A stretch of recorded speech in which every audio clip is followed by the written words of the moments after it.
امارت شرعیہ کے ساتھ بہت علماء جڑے ہوئے ہیں، پڑھائیے بھی، اس کے ساتھ ساتھ طلباء پر نظر بھی رکھیے، ان کی تربیت بھی کیجیے، مطالعہ بھی کیجیے، اس کے ساتھ ساتھ ہر جوان کو دیکھ بھال کر کے اس کے ہاتھ کو پکڑنا اور اس راستے کو بتانا جو آپ کے آباء و اجداد کا راستہ ہے، علماء کا راستہ ہے، اللہ کے نبی کا بتایا ہوا راستہ ہے، اس راستے پر لے کے چلیں۔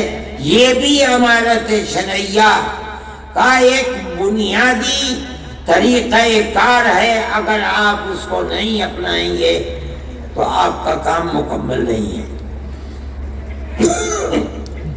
وہ ماں باپ جو اپنے بچے کو دیکھ رہے ہیں کہ وہ راستے سے ہٹا ہوا ہے، علماء کو بتائیں۔ علماء کا یہ فرض ہے کہ جائے، قریب کرے، محبت اور پیار کے ساتھ سمجھائے اور امر بالمعروف اور نہی عن المنکر کر کے اس کو سیدھے راستے پر لائے۔ یہ فرض ہے۔ مجھ سے لوگوں نے اس سفر میں بھی بتایا، پہلے بھی بتاتے ہیں کہ لوگوں کے اندر جوا، سٹا، شراب، بدکاری پہلے سے بہت زیادہ ہے، اور یہ چیز آپ کی بھی عفت و پاک دامنی کے اوپر پھٹا لگائے گی۔ آپ کے بچے اگر محفوظ نہیں ہیں، لڑکے، یاد رکھیے کہ آپ کی لڑکیاں بھی محفوظ نہیں رہ پائیں گی۔ دنیا کے اندر آج وہ طبقے ابھر رہے ہیں، طاقتور بن رہے ہیں، جن کا مقصد یہ بنا ہوا ہے کہ وہ مسلمان بچیوں کو آوارہ گردی کا شکار بنائیں۔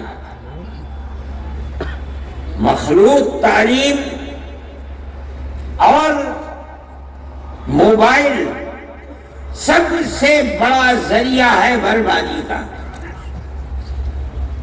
بچیوں کے ہاتھ میں موبائل، گھر کے اندر اور گھر سے باہر، یہ ان بچیوں کی بربادی کا سب سے بڑا ذریعہ ہے۔ ایسے واقعات ہوتے ہیں کہ بچیاں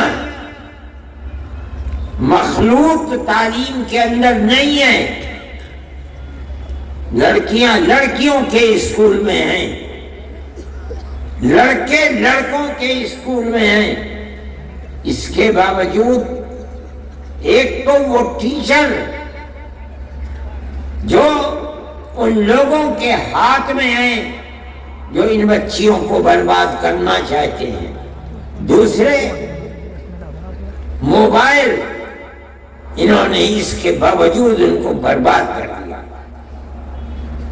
میں آپ سے کہتا ہوں، ابھی مظفر نگر کے اندر مسئلہ ہوا، پولیس نے ایک ہوٹل کے اوپر جا کر چھاپا مارا، 50 لڑکے اور 50 لڑکیاں پکڑی گئیں۔ جب پردہ اٹھا ان کے اوپر سے تو تقریباً 36 یا 36 سے زائد لڑکیاں مسلمان بچیاں تھیں۔ یہ بچیاں، حیرت کی بات یہ ہے کہ اس اسکول کی پڑھنے والی تھیں جو اسکول صرف بچیوں کے لیے ہے۔ سوال پیدا ہوتا ہے کہ ان لڑکوں سے جو مسلمان لڑکے نہیں تھے، ان کا تعلق کیسے پیدا ہوا؟ اس کی دو ہی چیزیں ہیں کہ جو ٹیچر ہیں وہ مسلمان نہیں ہیں، حالانکہ عورتیں ہیں۔ دوسری چیز موبائل، اس نے تباہ کر کے رکھ دیا۔ اب ان ماں باپ کا کیا حال ہے؟ جمعیت علماء کے لوگ وہاں گئے، ہاتھ جوڑ کر کھڑے ہو گئے کہ ہم کچھ نہیں کریں گے، ہماری یہ ٹوپی تمہارے پیروں میں ہے، ہمیں برباد مت کرو۔ ان لوگوں نے مجھ سے کہا، میں نے کہا چھوڑ دو۔ جنہیں خود اپنی بربادی کے اوپر رونا آتا ہے اور انہوں نے اپنی بچیوں کے ہاتھ کو چھوڑ دیا اور یہ سمجھتے ہیں کہ موبائل اور اسکول میں پڑھنا انہیں نقصان نہیں پہنچائے گا۔ میں آپ سے کہہ رہا ہوں کہ آپ اگر اس پر قدغن اور روک نہیں لگائیں گے تو آپ اپنی بچیوں کی عفت و پاک دامنی کی حفاظت نہیں کر سکتے۔